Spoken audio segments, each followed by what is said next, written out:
Good morning from New York. I'm Chris Hayes. A powerful 6.6 magnitude earthquake struck Myanmar overnight, and up to 12 people may have died, according to the Associated Press. And President Obama will visit Arlington National Cemetery today to mark Veterans Day by laying a wreath at the Tomb of the Unknowns. Welcome to all the veterans out there who are watching the show this morning on this Veterans Day. Right now, joining me today, we have Congressman-elect and New York State Assemblyman Hakeem Jeffries, Democrat from Brooklyn, Teresa Ghilarducci, professor of economics at the New School for Social Research, Edward Conard, author of Unintended Consequences, Why Everything You've Been Told About the Economy is Wrong, a former partner at Bain Capital, and Molly Ball, national political reporter for The Atlantic magazine, who did some phenomenal work during this election cycle. You should definitely be reading her. Tuesday's election brought us not just a second term for President Obama, but a new Congress as well. And there are two ways to look at the makeup of that new Congress. One way is to see it essentially as an endorsement of the status quo, with the electorate returning both a Democratic Senate and a Republican House and asking the two to work together, as House Speaker John Boehner put it the day after the election. The American people have spoken. They've reelected President Obama, and they've again reelected a Republican majority in the House of Representatives. If there's a mandate in yesterday's results, it's a mandate for us to find a way to work together on the solutions to the challenges that we all face as a nation. But the other way to interpret Tuesday's results is to see them as a resounding endorsement of liberal governance, with more people voting for Democratic House candidates than Republicans and a larger and apparently more progressive Democratic majority in the Senate. That's how Senate Majority Leader Harry Reid framed the results on Wednesday. We had an overwhelming re-election of the president. We picked up seats in the Senate. We picked up seats in the House. That's not the status quo. One thing, though, is certainly clear about the new Congress. Demographically, it will look nothing like any Congress we've ever had. Perhaps the most stunning example of this demographic shift is the diminishing number of white men in the House of Representatives. In the current House, white men comprise 86% of the Republican caucus compared to 53% of the Democratic caucus. In the new House, even more of the Republican caucus will be white men, 88%. But for the first time ever in history, white men will make up just a minority, 46% of the Democratic caucus. Women, meanwhile, will make up nearly 30% of the Democratic caucus compared to just 8.6% for Republicans. Latinos will make up 12% of the Democratic caucus compared to just 2% for Republicans. Hakeem, if I can still call you Hakeem, I want to congratulate you on your victory. You'll be heading to Congress as a freshman congressman in the new Congress. And I guess I want to get your thoughts on, having watched Congress work, you're going to be in the minority in this House. Is there part of you, at that moment on election night, not that you had a close race, when your race is called, when you think, oy, what have I gotten myself into? Well, certainly the challenges that we're going to face down in Congress and that we face in America are going to be enormous. I was largely pleasantly pleased with how things went overall. The president won a resounding victory, more than 50% of the popular vote, landslide electoral college. Democrats in the Senate increased their majority, and we gained seats in the House. I think from an overall perspective, the way I look at it is there is a clear mandate from the American people, one, to work together to get things resolved, to get the economy back on track. But I think it's undeniable, based on the results in the House, in the Senate, as well as, of course, the presidency, that people supported the idea of a more progressive version of government designed to stand up for the middle class, and that we're all in this together, and that people aren't on their own, and that they shouldn't be on their own. And so I'm just hopeful that the Republicans in the House of Representatives will come to the conclusion that they can't continue to stand by a hardline position of no compromise, when the one thing that I think is clear from these results is that the American people want government to work, and that necessarily is going to require compromise. Yeah, but the American people presumably always want government to work, and wanting it doesn't make it so. Ed, I'm curious, you were a very outspoken supporter of Mitt Romney. You're a donor to one of the associated super PACs. Yes. So I'm curious how obviously I can understand how you feel about the presidential election, because the person you were backing didn't win. But when you look at the Senate and Congress and how this Congress is going to work with the president, how you interpret or understand the election results? Well, the one thing I think you see in the election results is there were 7 million white voters who voted for President Obama the last time who didn't show up and vote. So they weren't persuaded to vote for Mitt, but they did not vote for President Obama this time. So I think we do have to take that into consideration. And I also think we should recognize that the president did a great job in energizing his base, and not just with get out the vote, but Obamacare for poor people, suspending the deportation of Hispanics for the Hispanic voters, and for student loan promises for students. Those are powerful incentives to bring out the vote that I think make a difference in the election. This sounds suspiciously like the makers-takers analysis of the electorate. I hope not. So, I mean, because those are all. I just want you to sort of zero in on what you mean by that. Like these were. Well, my problem with the maker-taker is this, which is if the government's going to offer benefits or things like that, of course people are going to want more. Everybody wants more. I don't view that as like makers versus takers at all. But there is certainly a trade-off between how we pay for it, whether it's cost reduction or tax increases. And I think in the next Congress we're going to see a big debate between the trade-off between those two. Of course, compromise is going to have to be reached, but where the line is drawn on the two, I think, is tricky. There's $1.1 trillion deficit.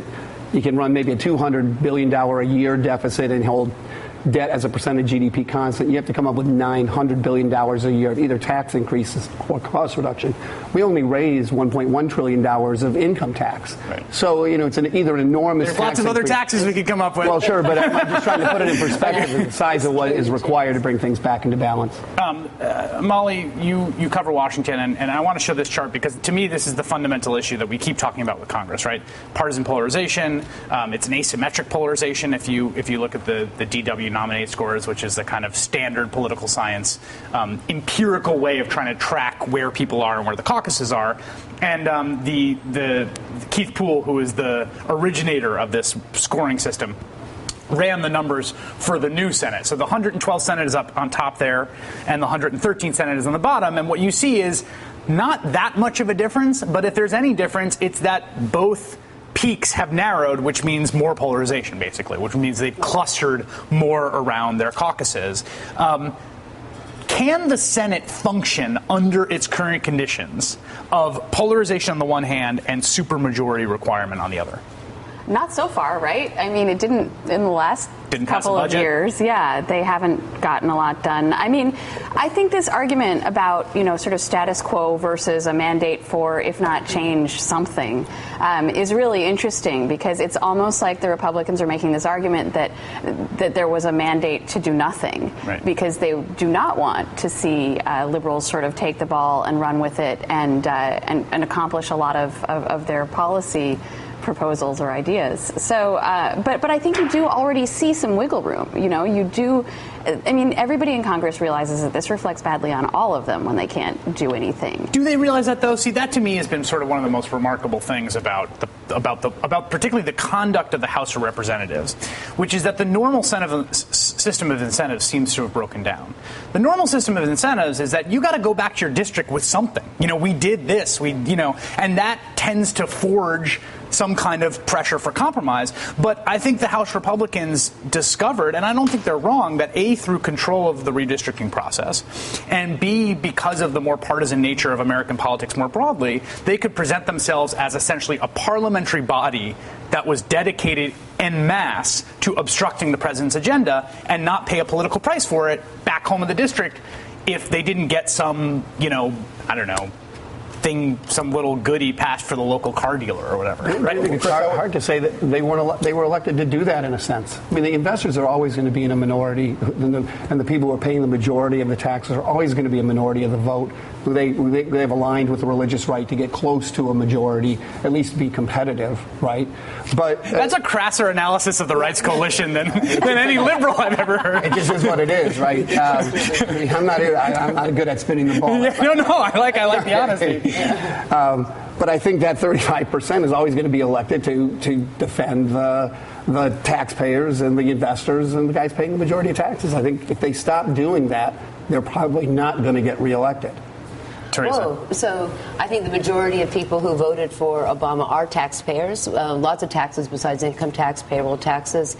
And I actually saw a lot of unanimity and agreement with this election. I think the people rejected one economic model, which is that tax cuts for the rich actually creates jobs. And there was I hear the Republicans worried about the so-called fiscal cliff, worrying about the taxes going up and spending cuts happening. Cuts happening at the same time will cause a massive recession. I mean, we're all, to quote President Nixon, we're all Keynesians. So I actually find people united behind an economic model that says that government has to help us get this economy growing and maintain the growth. And I think there were some consequences in the election. And one way to interpret sort of what happened in the House of Representatives is that they were sent back to do nothing. Because they retained their majority. But the reality is the redistricting process did lead to artificial results. As you pointed out earlier, Chris, the overwhelming, or at least a majority of the American people. A very slim and narrow majority, but a majority. Pennsylvania is one example. The president won Pennsylvania by 5 points. There are 18 members of Congress in Pennsylvania. 13 will be Republicans. That's because the Pennsylvania Republican Party, coming out of the 2010 election, controlled the redistricting process and gerrymandered. This is a key point, that the wave of in the House in 2010 was also a wave at the state house level. The state houses were dominated by Republicans who could then control the redistricting process post-census. You said something I think is important. Was this a referendum on tax hikes for the wealthiest? Because I think if there's one thing that was argued in this campaign, it was that, and one side won. And I want to talk about how that relates to the it's not a fiscal cliff, fiscal curve, austerity phase-in, whatever you want to call it after this. All right, so the big conversation happening in Washington right now is about something which I think has misleadingly been labeled the fiscal cliff. Now, the irony here is the fiscal cliff is a term coined by Ben Bernanke, and when he was talking to Congress. And the reason he coined it is this. I think people have a misunderstanding about what exactly is going on. So I just want to take a second to set the context.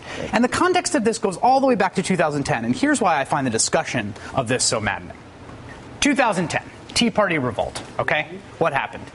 People on the right mobilized, and there was a lot of backlash against Obamacare, and there was this obsession with the debt and deficit. We're spending too much money. We're not taking in enough. It's going to hurt this country. We're going to get inflation or high interest rates. We're going to end up Greece. Republicans were elected to Congress, and then there was a lame duck session right after this huge conversation about how horrible and monstrous the deficit and debt was. And what happened? Republicans and the president got together to add $800 billion to the deficit the next year, right after this election, which was apparently this ratification on the notion of large deficits. The deal they struck, which was extension of all the Bush tax cuts for 2 years, was $800 billion, I guess over 2 years, right? Okay.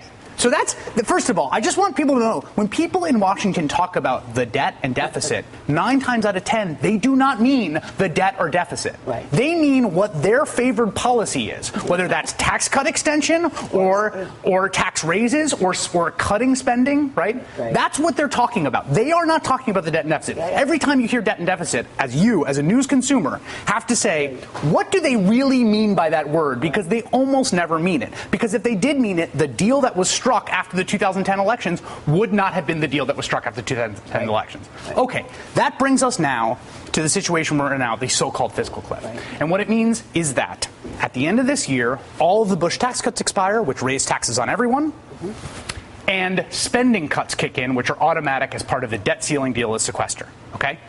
That is not... I think people hear fiscal and they think, oh, what's going to happen on January 1st is the deficit's going to explode. It's the opposite. Yes. The deficit is going to dramatically reduce. There will be this intense austerity squeeze. Exactly. And so think about this also. Washington is so obsessed with the debt and deficit, and right now they are freaking out, and markets are freaking out about the specter of an automatic, massive reduction in the deficit. Exactly. Okay? Right. No one actually cares about the deficit. Right. This is very important for everyone to understand. People say they care about the deficit, but no one in their actual political behavior conducts themselves as if they actually do. Okay. Sorry for the rant. It's been driving me bananas. It's been driving me bananas to watch this conversation happen. Right. So now the question is, what are we going to do to reduce, that's the framing of the conversation is, we need to reduce in the out years the long-term debt to GDP ratio. and strike a deal that's going to do that to avoid this immediate austerity that is going to be disastrous for the economy. And I think everyone agrees with that. Would you agree, the immediate austerity? Yeah, as coming from the school of rational expectations, I think some of it's built in, perhaps more than the Congressional Budget Office, but sure. Rational expectations. Do you want to explain rational expectations? People look forward into the future. They see the coming storm. That people are already pricing in the problem about it right now. In part, not in total.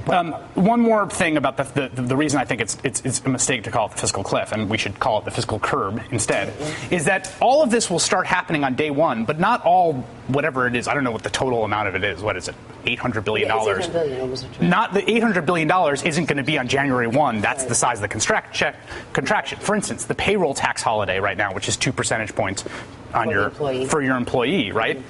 The first day, you're going to pay that much. And the second day, you're going to pay that much. And if they cut a deal 20 days into January, they can retroactively go back and legislate that you get those taxes back, right? So, and that spending that you get from the tax cut. Exactly. So the point is that it's unlike a cliff in which once you fall off, you are dead. Yeah. It's more like a curb or an austerity phase-in. Okay, just the table is set. And I'm sorry that I got it a little No, it's very good. It's a dramatic term. You're What's that? Get everybody on board with that.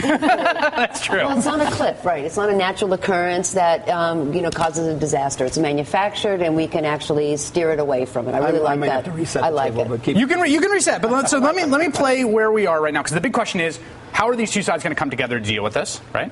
In the lame duck, or are they just going to kick it over to the next session? Here's President Obama giving his thoughts on this. I want to be clear.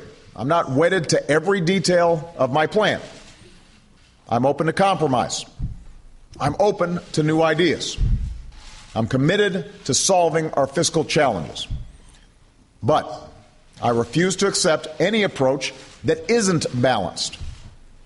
I am not going to ask students and seniors and middle-class families to pay down the entire deficit while people like me making over $250,000 aren't asked to pay a dime more in taxes. I'm not going to do that. And I just want to point out, this was a central question during the election. It was debated over and over again. And on Tuesday night, we found out that the majority of Americans agree with my approach. All right, so the big question on the table right now is, if there's going to be a deal, what is the ratio essentially going to be of raise taxes to cut spending? Will Republicans raise any taxes? Will they raise any revenue? Here's John Boehner talking to Diane Sawyer with his thoughts.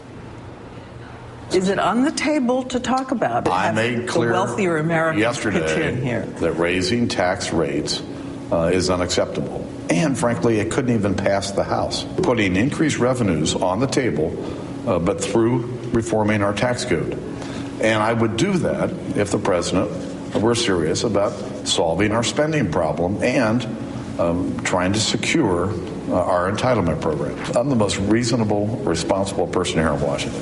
The president knows this. He knows that he and I can work together. I admitted this to my staff yesterday, and I'm surprised I'm saying on national television, but I really like John Boehner in spite of myself. I sort of like his kind of like good old boy sort of, kind of doesn't take himself too seriously when he says that. You can see the smile that he's cracked. You don't get as far as you get without being skillful, right? That's right. And Mitch McConnell released this statement. I'll read this. I know some people out there think Tuesday's results mean Republicans in Washington are now going to roll over and agree to Democrat demands that we hike tax rates before the end of the year. I'm here to tell them there is no truth to that notion whatsoever. So this is the standoff we have. I'm sorry that I filibustered this entire block of television. So I'm going to let you reset the table and all of you guys weigh in right after we take this break. Okay. All right. Ed Conard, please respond to my little rant about the deficit and debit. And if you want to reset the table in how you see it, go ahead. The floor is yours. Well, I'd only say, I think that when you talk about the deficit, you're wagging the dog by the tail. We've had a 30% increase in spending. That leads to a $1.1 trillion a year deficit. The real issue is whether you're going to solve that by reducing costs or increasing taxes. You also have taxes at the lowest level, as percentage of GDP, lowest level they've been in 50 years. Yeah, although I think they're down to 17%, and the payroll tax holiday, if it went away, we'd be back at 18, which is the historical level. 17, right? 20. Yeah. And so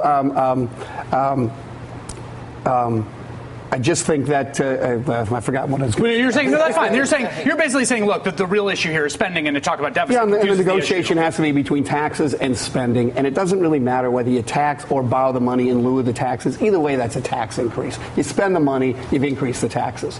Okay, and so when you talk about the $800 billion stimulus, that's a one-time. You really are a rational expectation. It's a one. I am. Well, let's just say I think there's a goalpost, and I'm halfway in between. So I think some of it's built in, and some of it isn't. What is your ideal ratio here? Oh, I'd love to see 2 to 1 or 3 to 1. But keep in mind the fiscal cliff is $5 of tax increases, $1 of spending cuts, about $500 billion a year of tax increases and $1 billion of spending cuts.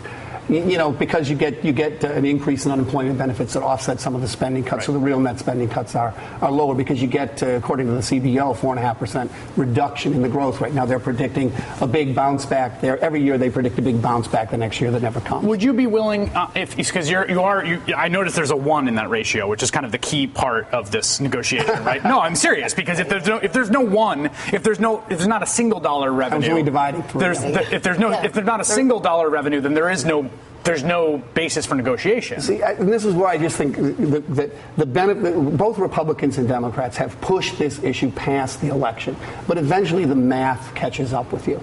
You cannot close a $1.1 trillion deficit, and maybe you can run $200 billion a year and hold debt constant as a percent of GDP. Which is what's projected right now. So you need about $900 billion of spending cuts or tax increases. Right. You can't get there with one or the other. That's not possible. But what we have pretended, and it's worked very well, is that all we have to do is let the Bush tax cuts expire and people earning over $250,000 a year. That's $50 billion a year. Get rid of capital gains bring it back to ordinary income and the estate tax. This is another $50 billion. I'm using round numbers. Right. Okay. Talking $100 billion. You got $800 billion to go. Get rid of the payroll tax holiday. That's $125 billion. You get $700 billion to go.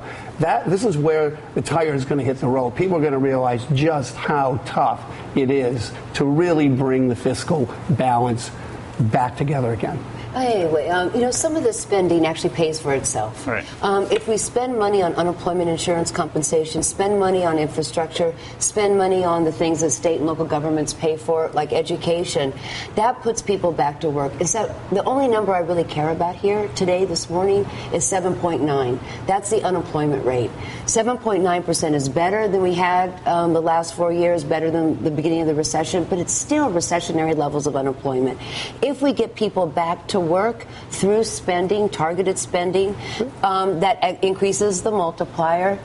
That spending translates into jobs and people start paying taxes. That's the way we get the tax revenue. We've had a 30% increase in spending. We're running a $1.1 trillion. A lot of that's on the security side. And we have 8% unemployment. So the spending doesn't reduce the unemployment. if that's but you know that's not a legitimate counterfactual argument, right? Also, if that spending had not been there, argument is going to be difficult Ed, if that spending had not been there, the unemployment rate would be 10 and 11%. Can I ask you? Wait, can we zoom out for one more second? Regardless, though? at some point you got to pay it back, and then you see what the CBO predicts the ultimate unemployment. I actually want. That's the thing I want to question. That's the thing I want to question. The thing we're bounding all this in is by the premise about we have to close the deficit, or our debt to GDP ratio has to be something. I'm not convinced that's the case. You think we can just go to forever? Yeah, basically, I do. I think we have the world's reserve currency. I think that at some point, right, there's two problems that come with running too much of a deficit, right? You start to get interest rates going up, right, because people don't think you can pay it back. Mm-hmm. You start to get inflation if you start trying to expand the monetary base to pay back. Inflation. Right. Yeah, exactly. You engineer inflation. Well, you engineer it. They're working hard. That's right. But the point is that we don't have either of those things. And so as someone who believes in the market, right, someone who believes the market gets the prices right, and actually as someone who's rational expectations, who believes that net present value is calculated in the market today, explain to me why the bond markets, which you say are rational and make these long-term projections and price it in today, why the bond markets have not priced this in today. Oh, the rest of the world's going down the toilet for one. Okay, that's Chris's point. And there's enormous excess capacity. What the International Monetary Fund I think all we're really debating is this, is the timing of when the market prices it in. So I'm not 100% on one side, rational expectations, or the other, Keynesian. I'm halfway in between. The market has priced in some of it, which is why you can spend $1.1 trillion trillion and still basically be in a recession. Totally. Because the market prices a lot of it in. As the public sector dials up, the private sector dials down. And if you want to dial down the private sector to get growth, I mean, the public sector's dialed down. The look at the spending, regardless, the spending is up 30%. Okay? From where we were in 2007. The public sector is up. Right. The private sector is down. As a result, the two compensate. Not 100% and not perfectly in time. Right. But I don't think there's many people in economics that disagree about where we have to be in the long run. That's right. And I don't think they agree that we can run the deficit up forever and continue on with zero interest rate. Hakeem, I want you to tell me what you would be saying in these caucus meetings if you were in the lame duck session right after we take a break. Right. Hakeem Jeffries, you are not yet a United States congressman. You will be beginning next year. But if you were in the Democratic caucus meetings and they were having these meetings about how to approach this negotiation that we were just litigating some of the wonkier aspects of, thank you for staying with us, America. It's good economics. What would your position? What do you people in your district care about politically and substantively? What do you want to see come out of this that you would be able to, if you were representing your district, come back and be proud of? Well, I do think that the debt and the deficit are legitimate issues and that people do care about those things. First do of all, they care about it in the 9th Congressional District in Brooklyn? I'm serious. Yeah, absolutely. I mean, I think that people are concerned when they hear the number $15 trillion. What does that mean for their children and for their grandchildren? It's hard to understand and process it beyond that, but the magnitude of the number is significant. Right. Absolutely. But I do think that when you saw the debt ceiling debate in 2011, that there were many people in the 8th Congressional District that were of the view that the president was being treated unfairly and that the Republicans were being hypocritical. You know, the president needed to raise the debt ceiling for the good of the economy. And there was debt that was accumulated during his presidency, but he inherited 2 wars as well as the Bush tax cuts, which added to that deficit. Ronald Reagan raised the debt ceiling 18 times during his presidency, yet he was never accused of being fiscally irresponsible by some on the right. So there's hypocrisy in the debate. But moving forward, I think given the recession that we are still working our way through, pulling out of, certainly there's been tremendous progress. That the reality is we've got to stimulate the economy in the short term. We've got to create jobs. We've got to put Americans back to work. And that is what the people in the 8th Congressional District, and I think all across this country, want to see. Yeah, and it strikes me, Molly, you were on the campaign trail a lot, and you did great reporting, and you were talking to a lot of folks. And I just wonder, the politics of this issue, I'm biased, obviously, right, as everyone can see from the way I feel about this issue. But my sense is that it becomes, the words debt and deficit become ways of naming economic anxiety, as opposed to an actual specific commitment to what some balanced ledger looks like. Yeah, I think that's true. And I think, like you were saying before, everybody cares about the deficit until it comes to the money they want to spend, right, whether that's through the tax breaks that they want to give people or the government spending that they want to put in the budget. And so what I'm really interested to hear, given that those caucus meetings that you're talking about haven't started yet, I think it really rests on what the Republicans are going to do, how they're going to position themselves. You have, the president coming out there very firm, pointing out exactly what the leverage is that he has, and all of the Democrats really united in saying, we're willing to go off this, this cliff or this curb. Thank you. Curb. But that's the negotiating position, and there's a negotiating position being set out on the other side by Boehner and McConnell.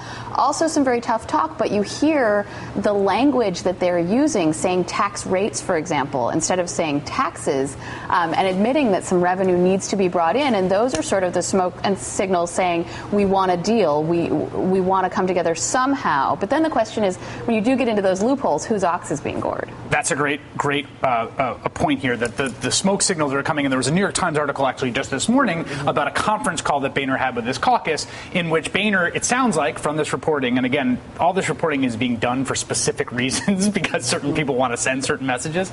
But it sounds like Boehner has told his caucus that, look, we're going to have to deal, and they're more okay with that than they have been in the past.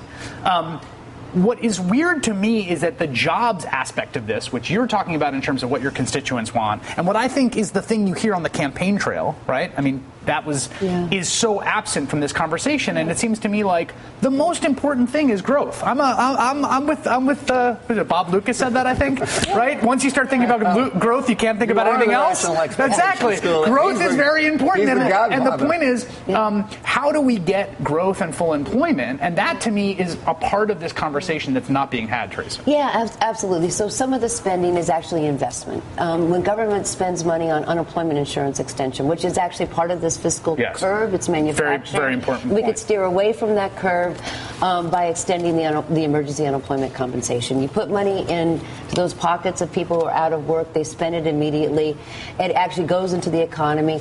Corporations have $1 trillion of cash just waiting for a smoke signal that there's going to be aggregate demand. So if they know that the government will provide people out of work with money, that there's going to be a commitment to growth and job growth, those corporations are going to release those resources and create more jobs. And again, it can't be said enough. I'm going to let you respond, but it can't be said enough. What the market's worried about in terms of uncertainty right now is the specter of austerity. It's near-term austerity that is spooking the market. I mean, the people that I talk to as a reporter at hedge funds and on Wall Street, that's the thing that worries them, right? Is that there will be near-term austerity. And Chris, people have to know, actually, the world cares about this election and what the lame duck Congress does and the new Congress does. The world, manifested through the International Monetary Fund, said right now all countries, especially the United States, should not engage in austerity. Basically, they're saying, please steer away from that fiscal curve. It seems to me that the fiscal cliff, the fiscal curve, is set up. Just go with curve, guys. Come on, for the next hour and a half. We got it. It is designed to force compromise between two competing philosophies around how do you stimulate the economy. Because on the Romney side of the equation, and the Republican philosophy is you stimulate the economy by reducing taxes on the super wealthy, who they claim to be job creators. And I think that's been a failed philosophy. It's proven objectively wrong, but that is the philosophy as it relates to how to stimulate the economy. Whereas there are others on the more progressive side who are going to make the argument that you have to invest in the economy. You have to protect entitlements as it relates to the most vulnerable in society, but you have to invest in transportation and infrastructure that may require some targeted but increased spending. Ed, I want to come back to you because one of the prime issues litigated in this election was marginal tax rates on the wealthiest. Yes. And it's something that you wrote about extensively in your book, and I want to get your thoughts on that right after we take a break. Okay. During the campaign that preceded our current fiscal curve debate, there was a lot of debate about taxes, and particularly taxes for people in the highest marginal tax bracket. And the positions of the two candidates were Barack Obama said, I want to extend all of the Bush tax cuts except for those in the highest tax bracket, and that it's moved around a little bit, whether it's going to be above 250,000, going to be above $1 million. There's a little uncertainty in the Democratic caucus about where that cutoff is. Whereas Mitt Romney and the Republican Party said, we're not raising tax rates for any reason. This was, and Ed, I want to get your thoughts on this because it seems like that argument, you can say a lot of things weren't litigated in that election, but that definitely was litigated in that eletion, it seems to me. Yeah, but absurdly so. How so? You have to close $900 billion, okay? Right, but debating about whether you're going to let the Bush tax extension for $250,000 or more go on or not go on, you're debating $50 billion a year. But that's you're part not of debating the main issue. Right, but you can't get to 900 until you get to 50 first. Of course, but you ultimately have to get to 900. So sure, but I'm saying there has to be a lot of tax increases and a lot of spending cuts, and this has to come home to roost, unless you can run the deficit up forever, which you can't. Would you be willing for those to start if we were building a Jenga tower of spending cuts and tax raises for one of the blocks to be the $50 billion? Because we got to come up with let's say we have to come up with 18 blocks like that. It has to be. It has to be. It has to be. Because thank you. Great. We got it. That's good. Because the problem if you were the Senate Minority Leader. I know. The problem is we're debating the pre-election spin, not real economics. They avoided debating real economics. They've pushed that off until after the election. Now we're going to debate real economics. And I would say from a political perspective, what's the real inside game here? It's whether they get 2 bites at the apple for people over 250. So they're going to say, look, we want an increase by this year, and then you're going to go back next year and really negotiate the $900 billion with the 50 in the bank.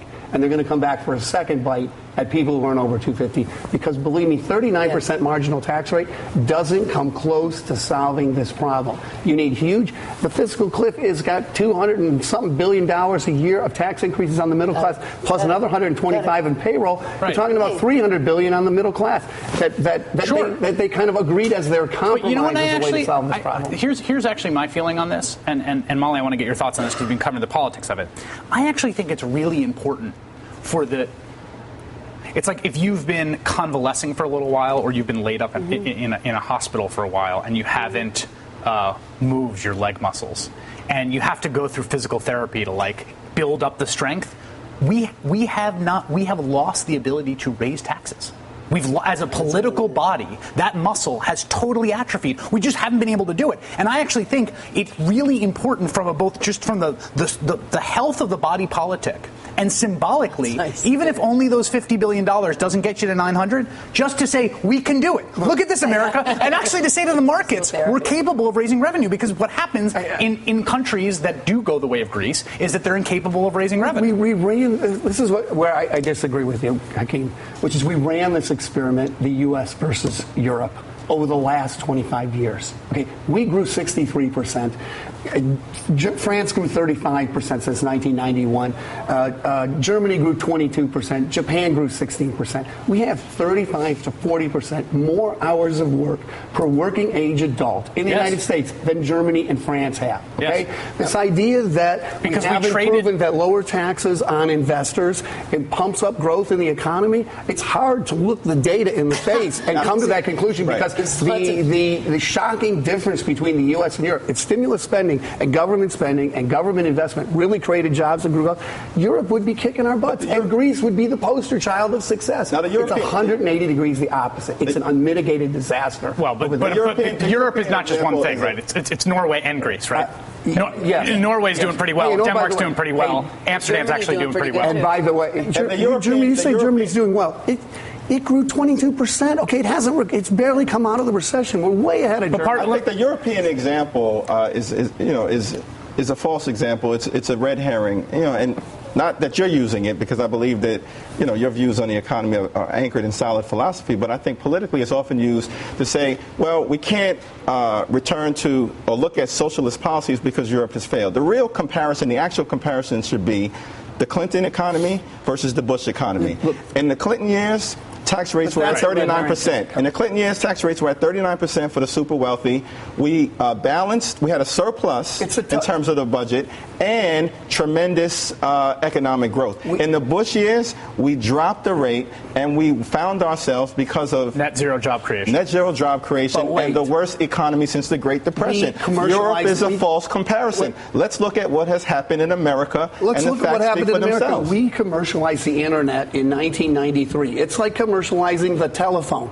Okay, if you want to look at what effect the telephone has versus tax rates, as opposed to telephone, not telephone, you have to go, everybody got the telephone in 1990. Right. Us, Europe, Japan. We killed everybody, okay, because we had lower marginal tax rates, because we had much more innovation, because we had higher payoffs for risk-taking. So you can't just make the comparison today and we also had the U.S. without taking the internet into comparison. We also had that. We would have grown no matter the tax rate. We also had that amazing thing around the world. Amazing thing called DARPA, which is the government-funded entity that created the infrastructure for the internet. Please. It did. I want to bring in Democratic Senator Sherrod Brown of Ohio right after this. Okay. I want to bring in Senator Sherrod Brown of Ohio, who was just reelected on Tuesday in his race against Republican challenger Josh Mandel. Senator Brown, first of all, congratulations on your victory on Tuesday night. And I'd like to hear your thoughts. You know, right back at it. I'm sure the next day there's memos zinging around the Senate Democratic caucus about the fiscal curb negotiations. So what is your approach going into this? What are your, I guess you're not going to tell me because you're negotiating, but I'll ask anyway. What are your red lines? Well, I think you start with a balance. But let me. I was listening to the last 10 minutes of the show just on my earpiece, and I wanted to comment on something that Congressman Jeffries said. Get in there. And that Mr. Conard said. Mr. Conard talked about comparing the United States and Europe over the last 25 years, and economic growth here was better. I think that was more clear the way that Congressman Jeffries did it, because if you look at economic growth in the U.S. the last 10 years, it's not been much to brag about because of those economic policies that started a little more than a decade ago. And what Congressman Jeffries said is you compare the Clinton 8 years with the Bush 8 years, and I don't want to look back, but it's instructive to look back sometimes and look at least at recent economic history, and you can talk about the internet, and that's significant. But look what happened with a bit higher tax rates, but a real investment in the middle class in many ways, the way that we did in the Clinton years, and then you look at no job growth, no net job growth to speak of in the private sector during the Bush 8 years, 20 million versus virtually close to zero. And I think that gives us some instruction ahead. That means balance. It means that we don't cut dramatically anywhere right now, but the cuts will take effect. It means we let the tax cuts expire for over $250,000. Every person, including a millionaire, will get a tax cut up to $250,000 income, but then they will pay a bit higher taxes. And it's not oppressive or onerous tax burden. It's a few percent higher. We can save tens of billions on farm subsidies, taking away farm subsidies. We can save tens of billions on generic drugs or negotiating drug prices with Medicare the way we do at the VA. We can close tax loopholes like hedge fund operators and oil companies and companies that outsource jobs. All of those will make significant progress towards deficit reduction in getting where we need to get in the next 5 or 10 years. I want to get quickly your response when you saw your colleague, the gentleman from Kentucky, Senate Minority Leader Mitch McConnell, and still in the minority. The statement that he issued on Tuesday night in the wake of the election was, I thought, quite defiant, basically saying, if anyone thinks we were sent to raise taxes, they're out of their mind. And I couldn't help but notice he was the only person in Washington to hold a fundraiser on Wednesday because he's in cycle. He's up for re-election in 2014. He's worried about a Tea Party challenge. What was your reaction to that statement from Senator Mitch McConnell, and what do you think that bodes for how the Senate minority... Yeah, it was disappointment. I thought that Senator McConnell would be better than that. I think Speaker Boehner was better than that. I think members of his caucus will be better than that. So I hope that he spoke without so much polling his caucus when he did that. I mean, he's the same guy that 2 years ago, after the 2010 elections, talked about a mandate for the whole country because of that election. And Mitch McConnell's 3 of his last 4 elections have not been very positive for him and his caucus in 2006. 2008 and 2010, and I think that he felt a little like Karl Rove election night. He was pretty frustrated and unhappy. Senator, I want you to stick around because we're going to talk about what after the fiscal curve, caught myself. There's even a whole new term of Congress in which there's other stuff that's going to happen, and I want to talk about what you're thinking about that right after we take this break.